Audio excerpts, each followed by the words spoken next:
యశోద నిజంగానే చనిపోయిందా? రామయ్య మావ జానకత్త వాళ్ళు ఎక్కడికి వెళ్ళారు? ఇంటికి తాళం వేసుందేంటి?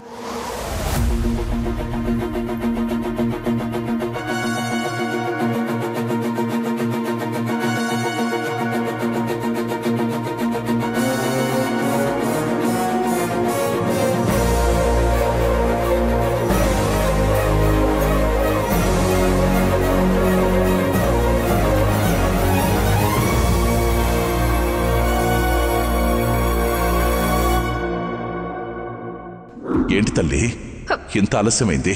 ఎంత కంగారు పడుతున్నావో తెలుసా? మీరే నా దగ్గర ఏదో నిజాన్ని దాస్తున్నా. నువ్వే బిడ్డకి జన్మనివ్వలేదమ్మా. మా మాటల్ని నమ్ము. కావాలంటే నా మీద ఒట్టేసుకొని చెప్తున్నాను. ఎవరైనా నువ్వు?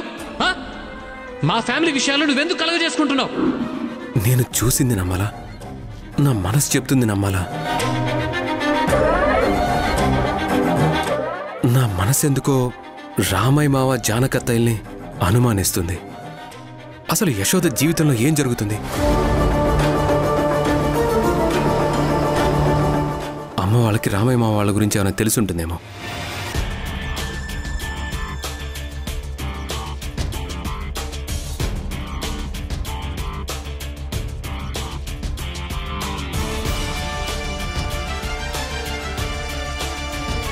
కోటే బాబాయ్, మావయ్య వాళ్ళు ఎక్కడ? యశోద చనిపోయింది కదా బాబు. పాపం ఆ బాధ భరించలేక ఇక్కడే ఉంటే యశోదమ్మ గుర్తొస్తుందని రాత్రికి రాత్రి ఇల్లు ఖాళీ చేసి వెళ్ళిపోయారు బాబు. ఎక్కడికి వెళ్ళారు? అదేం చెప్పలేదు బాబు, కానీ ఈ ఊరికి దూరంగా వెళ్ళిపోతున్నాం అన్నారు. సరే బాబాయ్. Something is wrong. ఏదో జరుగుతుంది.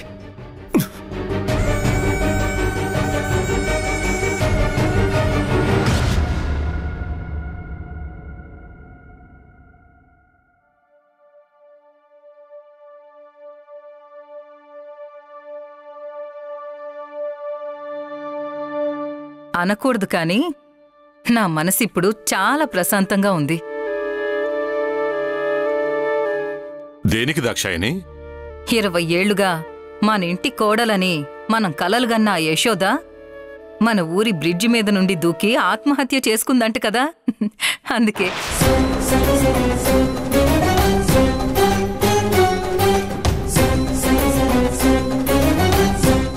దాక్షాయని, ఏంటి ఆ మాటలో? అంటుంది తప్పైనా తప్పుడు పనిచేసిన దాని గురించే కదా. తప్పేం లేదులేండి. అది బతికుంటే ఎక్కడ నా కొడుక్కి దగ్గరవుతుందోనని నేనెంత టెన్షన్ పడ్డానో. దేవుడున్నాడండి, మంచి వాళ్ళకి మంచే జరుగుతుంది.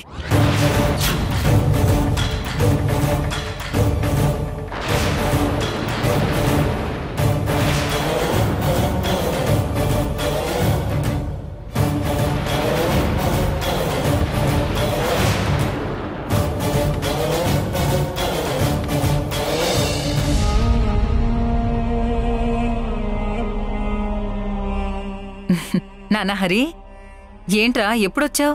రా కూర్చో. అమ్మా, యశోద చనిపోయిందంట తెలుసా? తెలిసిందిరా. అయినా దాని గురించి ఇప్పుడెందుకులే కాని రా టిఫిన్ చేద్దుగాన్రా. అమ్మా, యశోద చనిపోయిందనే విషయాన్ని అంత తేలిగ్గా తీసుకుంటున్నావేంటి? నీకేం బాధలేదా? చిన్నప్పటి నుంచి అత్త అత్త అంటూ నీ వెనకే కదమ్మా తిరిగింది. ఆయుష్ తీరిందనుకోరా. అమ్మా,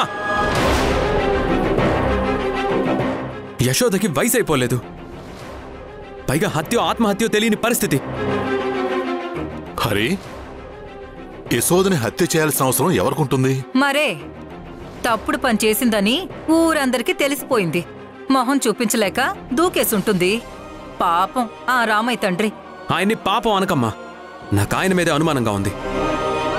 అయ్యయ్యో, ఏం మాట్లాడుతున్నావురా? రామయ్య తండ్రికి కూతురంటే ప్రాణం. చాలా మంచివాడు. యశోద తప్పు చేసిందని తెలుసు కాబట్టే నీలాంటి మంచివాడికి గొంతు కొయ్యకూడదనుకున్నాడు. మనతో సంబంధం వద్దనుకుని ఆ అనాథకి అంటగట్టాలని చూశాడు. అది మనం గమనించలేక అనవసరంగా ఆ రామయ్య తండ్రిని అపార్థం చేసుకున్నావురా. కూతుర్ని గుండెల్లో పెట్టుకుని కూతురు కోసమే బతికాడ్రా. అలాంటి తండ్రి గుండెల మీద తన్ని కథలు నడిపించింది. రామయ్య తండ్రిని జానకమ్మలను మానసికంగా చంపేసిందిరా అది. కూతురే పరువుగా బతికాడు. ఇప్పుడది పోయేసరికి ఊరే వదిలి వెళ్ళిపోయాడు. అలాంటి వాళ్లనంటే కళ్ళు పోతాయిరా. పగవాడికి కూడా యశోద లాంటి కూతురు పుట్టనే పుట్టకూడదు. అమ్మా ప్లీజ్.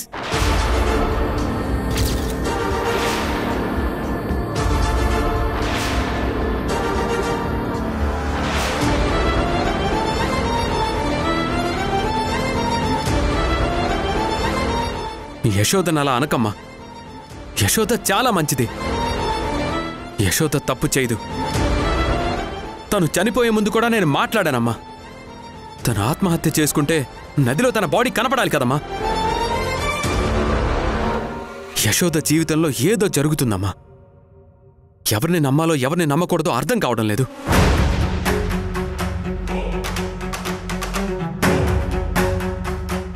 మీకసలు బుద్ధుందా? భోజన వేళకు పిలిచిన చుట్టాన్ని నిలబెట్టి మాట్లాడుతున్నారేంటి?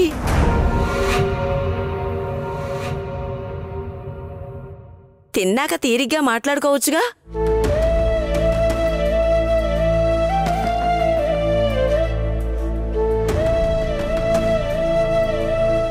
బాబూ, నువ్వెవరబ్బాయివి?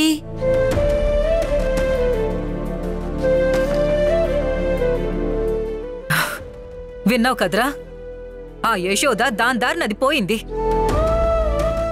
దాని గురించి ఆలోచించడం మానేసి నిజంగా మీ నానమ్మ మీద నీకు ప్రేమే ఉండుంటే నిన్ను గుర్తుపట్టలేని స్థితిలో ఉన్న ఆవిడ్ని ముందు నువ్వు బయటపడేరా.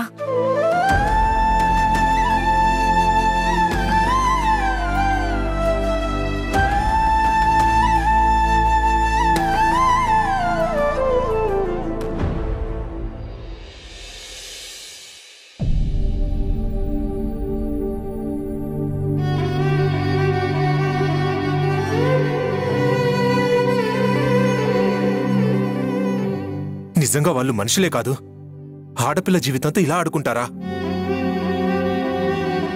దేవుడు అన్నీ చూస్తూ ఉంటాడులేండి. ఆయనకెప్పుడు ఎవరిని ఎక్కడికి చేర్చాలో బాగా తెలుసు. అవునమ్మా, అందుకే నీ మెళ్ళో తాళి పడకముందే నీకు నిజం తెలిసేలా చేశాడు. జరిగిన దాని గురించి మర్చిపోమ్మా. ఇక నుంచైనా ప్రశాంతంగా ఉండు. అత్తా, అసలు మీ అమ్మా నాన్న ఎవరు? వాళ్ళకి నువ్వెక్కడ దొరికావు? నువ్వు తప్పిపోతే మీ అమ్మా నాన్న నీ కోసం వెతకలేదా?